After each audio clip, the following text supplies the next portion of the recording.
Lucas 4,17. Vamos ler juntos?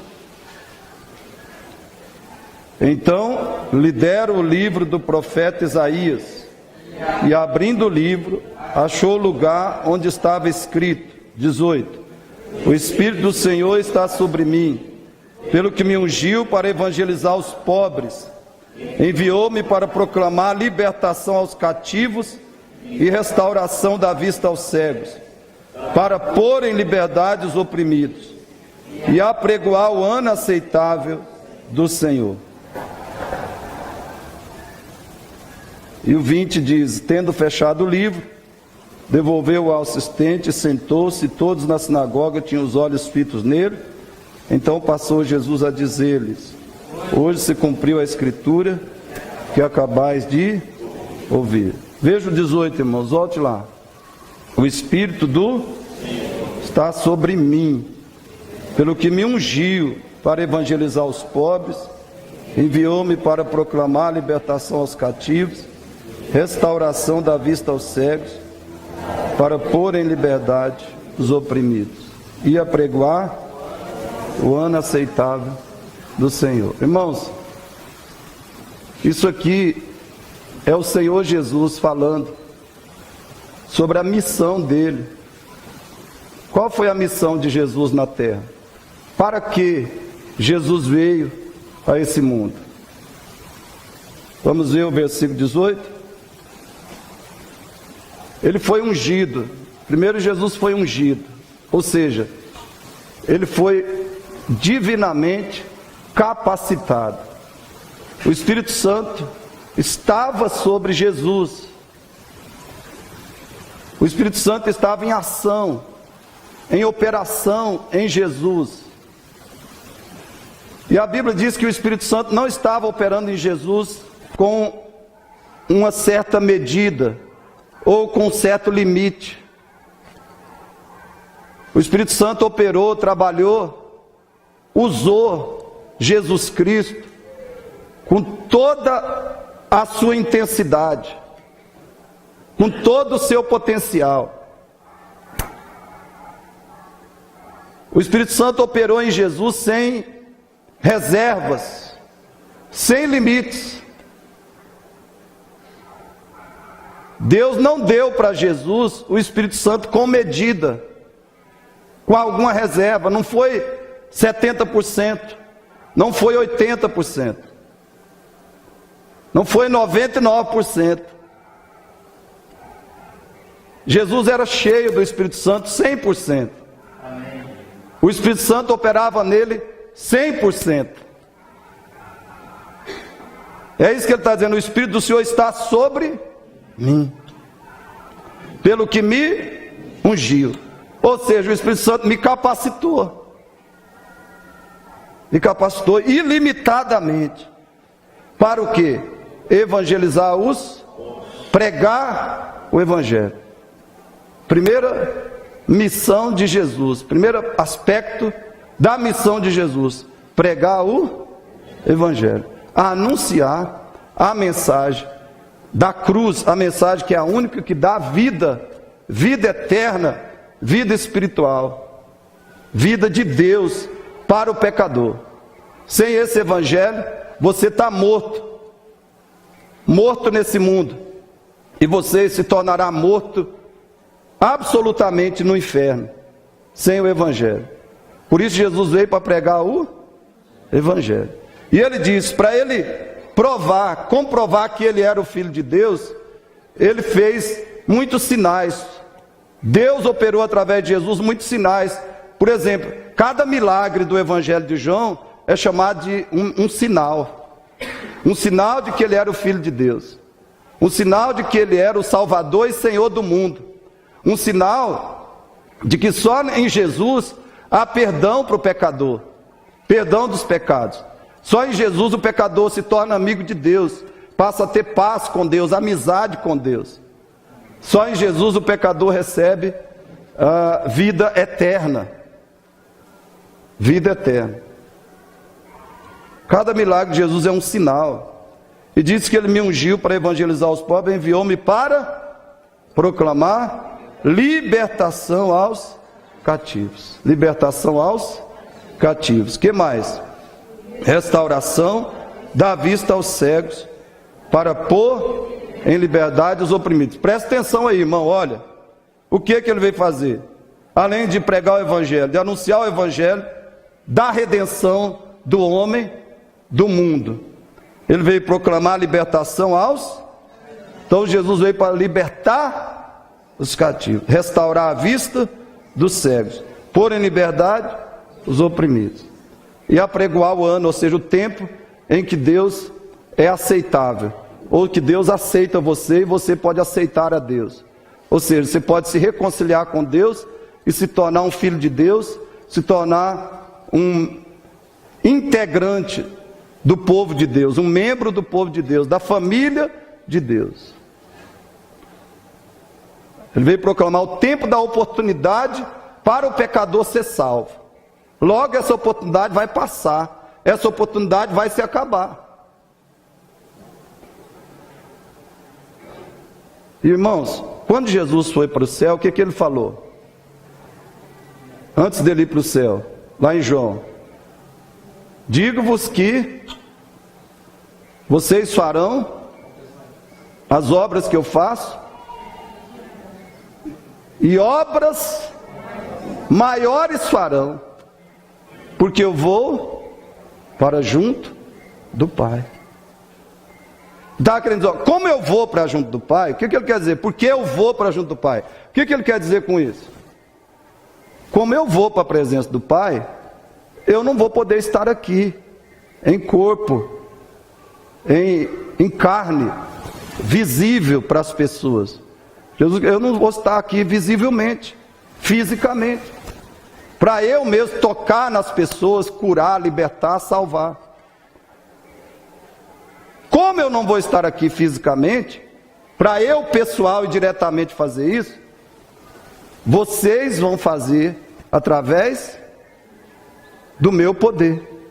Eu vou fazer através de vocês. Vocês farão as obras que eu faço e outras maiores, porque eu vou para junto do Pai. Ou seja, vocês vão me substituir como meus ministros na terra, meus operadores na terra. Então Jesus estava querendo dizer o que, irmãos? Para mim e para você, que Ele quer nos ungir. Ele está querendo dizer isso.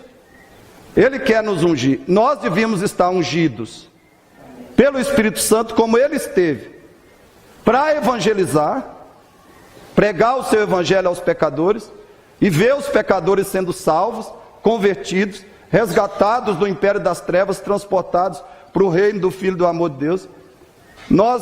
Jesus era o propósito dele, que nós sejamos ungidos pelo seu Espírito, para nós pregarmos esse evangelho, anunciarmos essa mensagem da cruz, anunciarmos com poder, com ousadia, com alegria, com perseverança, pregarmos o evangelho. Segundo, Jesus disse que nós devíamos ser ungidos, como ele foi, para proclamar a libertação aos cativos. Nós devemos ser canais de libertação dos cativos. Todo tipo de cativeiro que alguma pessoa estiver sofrendo, nós devemos ser canais pelo Espírito Santo para os cativos serem libertos. Qualquer tipo de corrente, de prisão, de escravidão. E mais, restauração da vista aos cegos. O pecado é a escuridão que atinge, a escuridão que destrói o ser humano. Esse é o problema do ser humano. As pessoas têm visão física, mas elas não têm visão espiritual. Elas são cegas. Restauração da vista ao cego. E eu diria que isso aqui seria até, o Espírito Santo, nós sermos usados pelo Espírito Santo para que pessoas também sejam curadas da cegueira física, da cegueira espiritual, da cegueira física. Restauração da vista, pôr em liberdade. Milhares, milhões de pessoas estão oprimidas em volta de nós todos os dias. As pessoas estão oprimidas. E Jesus determinou, era propósito dele, que nós colocássemos em liberdade os... E a ênfase de pregar o ano aceitável, que nós não perdêssemos a oportunidade de pregar o Evangelho, porque a oportunidade vai passar. Este é o ano aceitável. Ainda estamos na época, em que o pecador tem a oportunidade de ouvir o Evangelho, de crer, de se arrepender, de se humilhar diante de Deus e se converter a Cristo. Esse é o ano aceitável. Eu creio, irmãos, eu sinto que o tempo está se esgotando rapidamente, o tempo está se esvaindo. E a grande tristeza minha é que hoje os crentes você encontra um incrédulo e você não deixa uma mensagem do Evangelho com uma pessoa sem Cristo. Você encontra, conversa com ela, mas não deixa a mensagem de Cristo com ela. Talvez você não tenha carregado nem o cartãozinho com o plano da salvação. Você não tenha carregado o cartãozinho com o Evangelho para você entregar para o pecador. O tempo está se esvaindo. E no seu dia a dia você encontra os incrédulos, eles saem da sua presença, você se separa deles sem deixar o Evangelho com ele. Você é chamado para estar com a igreja evangelizando, você escolhe, encontra outro compromisso, outra atividade, e você coloca no lugar do evangelista que você devia estar fazendo naquela hora junto com os seus irmãos. Esse é uma coisa desastrosa, irmãos. Essa é a coisa mais triste do mundo. Desastrosa. Desastrosa. Agora, por que isso não está acontecendo? Por que a igreja hoje não está evangelizando? Por que a igreja não põe em liberdade os cativos? Por que a igreja não é usada para restauração da vista aos cegos? Por que a igreja não põe em liberdade os oprimidos? E por que a igreja não aproveita a oportunidade que tem, o tempo que tem ainda para evangelizar? Por que nós não somos ungidos para isso? Não temos essa unção. Por que nos falta essa unção? A igreja, de modo geral, eu digo. Por que isso está acontecendo? Porque a igreja pentecostal, chamada pentecostal, está inundada de heresias, igrejas pentecostais, e aqui principalmente as neopentecostais, mas as pentecostais também, inundadas de heresias e de fogo estranho, ou seja, métodos e técnicas humanas para tentar fazer as coisas acontecerem, tá? Métodos e técnicas humanos, tentando fazer o milagre acontecer, a bênção chegar, o pecador, sei lá, ser liberto, né? Então, as igrejas do ramo pentecostal, neopentecostal, cheios de heresias e fogo estranho, humanismo. E as igrejas chamadas tradicionais, cheias de ortodoxia morta, que é doutrina verdadeira, bíblica, porém uma doutrina morta, que não faz diferença no coração e na vida das pessoas. Ortodoxia morta e indiferença, apatia espiritual, formalismo.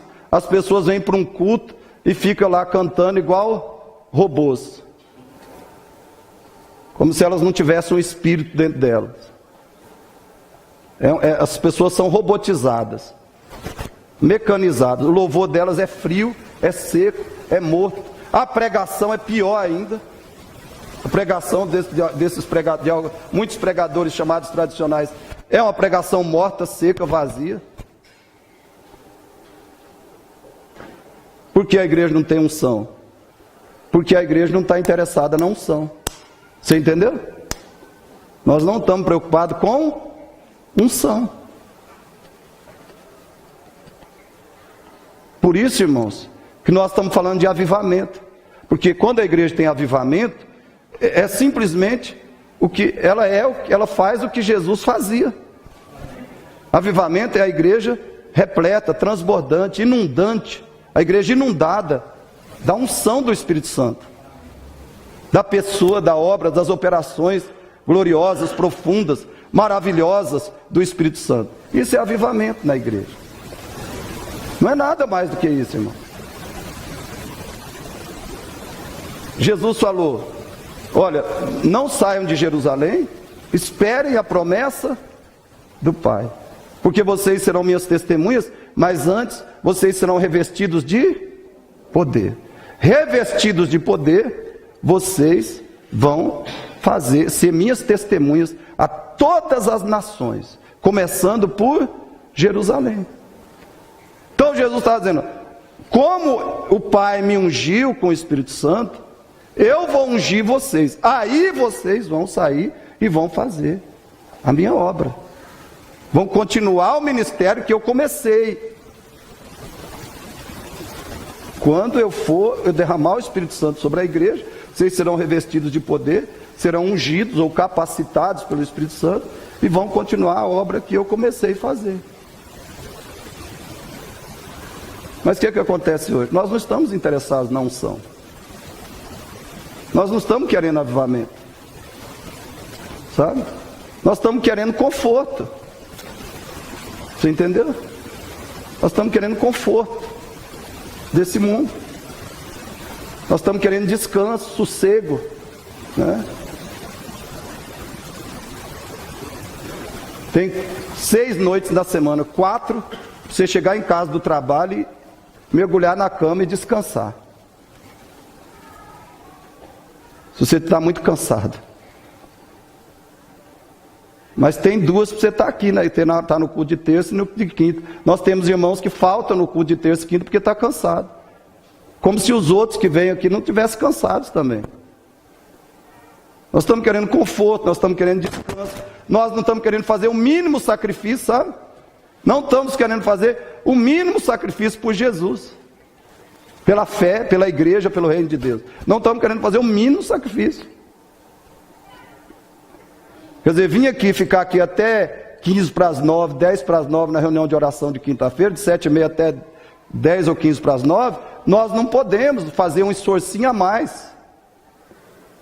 Ou ir no culto lá e estar lá e incentivar os irmãos e adorar a Deus e aprender a palavra na terça. Nós não podemos, porque nós estamos cansados demais. Não dá. E talvez, olha bem, talvez o que acontece, as pessoas que não vêm no culto, elas não vão dormir 9 horas da noite, nem 8, elas estão na cama. Eu estou cansado, mas 8 horas elas não estão na cama, 9 horas, talvez 10 horas, talvez 11, nem 11 horas elas estão na cama já. Talvez vão dormir até mais de 11 horas. Eu não estou dizendo que não, que é isso, né? Mas pode ser que a pessoa não venha da igreja porque está cansada, só que ela não vai dormir também 9 ou 10 horas. Ela vai dormir 11, 11h30, meia-noite. Só estou dando um exemplo, irmãos.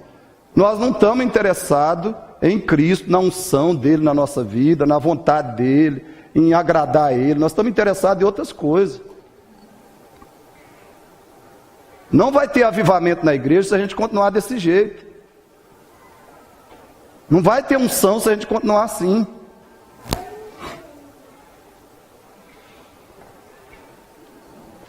Agora, qual falando sobre a igreja, vocês viram essa semana, não sei se quem assistiu, tem um vídeo, depois você pode assistir, uma igreja pentecostal tradicional, antiga, uma igreja pentecostal tradicional, antiga, bem antiga, não é dessas igrejas neopentecostais cheias de heresias. Essa igreja foi acusada essa semana de ser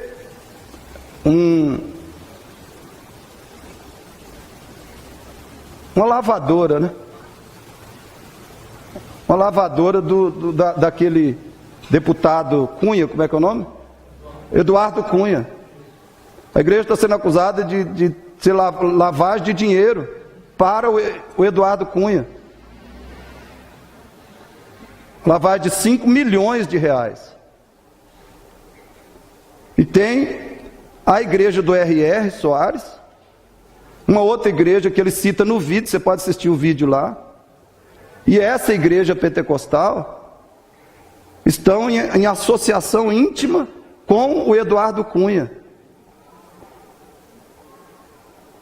E especificamente, essa igreja foi acusada essa semana de ser instrumento de lavagem de dinheiro do Eduardo Cunha, do deputado Eduardo Cunha. Por que essas coisas acontecem? O pessoal não está nem aí com unção do Espírito, com agradar a Deus, entendeu? A apostasia. Você sabe, a Bíblia fala da apostasia, que ia acontecer. Agora eu quero deixar claro para você que a apostasia não é só você abandonar a fé.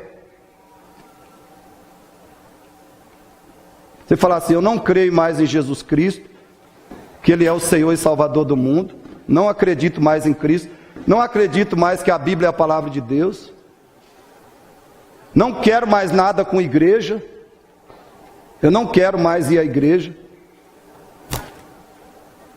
vou parar de ir à igreja, vou ficar em casa, na hora dos cultos ou no domingo vou ficar na minha casa, ou vou procurar algum lazer, alguma diversão, em vez de, na hora de estar na igreja. Vou abandonar, vou ser um ateu, ou um religioso, ou um agnóstico, porque não confio mais em Cristo, não acredito em cristianismo. Não é só isso que é apostasia, irmãos.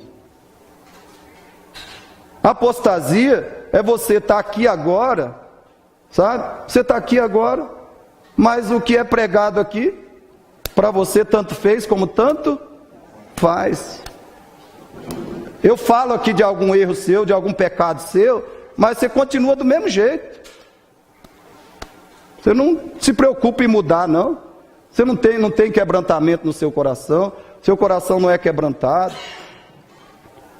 Você não se preocupa em se arrepender, em se humilhar diante de Deus, em confessar, em abandonar aquele pecado específico, né? Isso é apostasia. Nós estamos dentro da igreja ouvindo a verdade, mas sem compromisso com a verdade. Isso é abandonar Cristo. Isso é abandonar a fé. Agora, como é que nós vamos ter essa unção do Espírito, irmãos?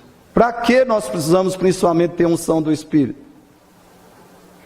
Eu vou caminhar só um pouco aqui, em 1 João 4, 7 ainda. Vai lá, por favor. Nós temos aí cerca de 20 minutos, para a gente caminhar um pouco mais aqui, em 1 João 4, que nos mostra sinais de como o Espírito Santo, quando o Espírito Santo está operando na igreja.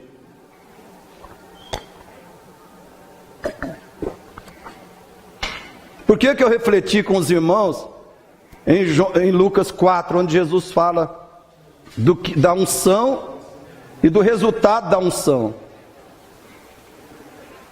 Porque hoje a gente pensa, muitos pensam, que o resultado da unção de Deus é só operar curas e milagres, e eu já falei para vocês que isso é real, né? É libertação, curas, milagres, evangelização, e isso é resultado da unção do Espírito, do avivamento na igreja. O avivamento se manifesta dessa forma que Jesus falou, com essas obras que Jesus fez. Mas, irmãos, principalmente, o que Jesus fez? Qual foi a principal obra de Jesus? Amor. Foi assim, principalmente, que Jesus expressou o Espírito Santo na vida dele. Em amor. Ações, atitudes e palavras de amor. Mesmo quando Jesus era duro, ele estava mostrando amor. Ele foi duro com os fariseus, né? Ai de vós, fariseus hipócritas. Ele foi duro. Mas o amor não deixa de ser verdadeiro e de ser duro quando é necessário. Nós achamos que amor, não, amor. Amor, veja aí, amados, amemo-nos uns, porque o amor procede de Deus, e todo aquele que ama é nascido de Deus e conhece a Deus. Aquele que não ama, não conhece a Deus, pois Deus é amor. Nisso se manifestou o amor de Deus em nós, em haver Deus enviado o seu Filho unigênito ao mundo, para vivermos por meio dele. Nisto consiste o amor, não em que nós tenhamos amado a Deus, mas em que ele nos amou, e enviou o seu Filho como propiciação pelos nossos pecados. Amados, se Deus de tal maneira nos amou, devemos nós também amar uns aos outros. Ninguém jamais viu a Deus. Se amarmos uns aos outros, Deus permanece em nós, e o seu amor em nós aperfeiçoado. Nisto conhecemos que permanecemos nele, e ele em nós, em que nos deu, e nós temos visto, 14, e testemunhamos que o Pai enviou seu Filho como Salvador do mundo. Aquele que confessar que Jesus é o Filho de Deus, Deus permanece nele e ele em Deus. E nós conhecemos e cremos no amor que Deus tem por nós. Deus é amor, e aquele que permanece no amor, permanece em Deus e Deus nele. Nisto é em nós aperfeiçoado o amor, para que no dia do juízo mantenhamos confiança. Pois segundo ele é, também nós somos neste mundo. No amor não existe medo. Antes o perfeito amor lança fora o medo. Ora, o medo produz tormento. Logo, aquele que teme não é aperfeiçoado no amor. 19. Nós amamos porque ele nos amou primeiro. Se alguém disser, amo a Deus, e odiar a seu irmão, é mentiroso. Pois aquele que não ama a seu irmão a quem vê, não pode amar a Deus a quem não vê. Ora, temos da parte dele este, que é aquele que ama a Deus. Quais as duas verdades principais que nós aprendemos nesse texto? Reconhecemos o verdadeiro Espírito Santo numa pessoa e na igreja por meio da verdade. Versos 1 a 6. Vou repetir. Reconhecemos o verdadeiro Espírito Santo numa pessoa ou na igreja, porque essa pessoa conhece a verdade de Deus, ama a verdade de Deus, prega a verdade e vive a verdade. Amém? Não há amor sem a verdade. Se a sua doutrina é errada, é falsa, não é bíblica, você pode ser o mais amoroso possível, que o seu amor é de Satanás, é do pecado. Esse amor não é de Deus. Lembra que expressões de amor, aparentemente de amor, todo mundo pode ter. O espírita, o islâmico, o católico, qualquer pessoa pode ter expressão de amor. Mas quando esse amor não nasce, não é inspirado, promovido, produzido pela verdade, esse amor é falso. Ele é maligno, é um amor enganoso. O diabo, ele se transforma em anjo de luz. Você acha que ele não vai se transformar em alguém extremamente amoroso? Quando Paulo fala o diabo se transforma em anjo de luz, ele quer dizer, Satanás pode falsificar qualquer coisa, irmãos. Você entendeu? O diabo pode falsificar qualquer coisa.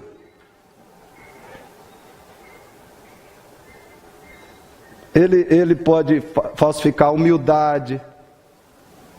O diabo pode aparecer e agir com muita humildade. Ele pode agir com muito amor.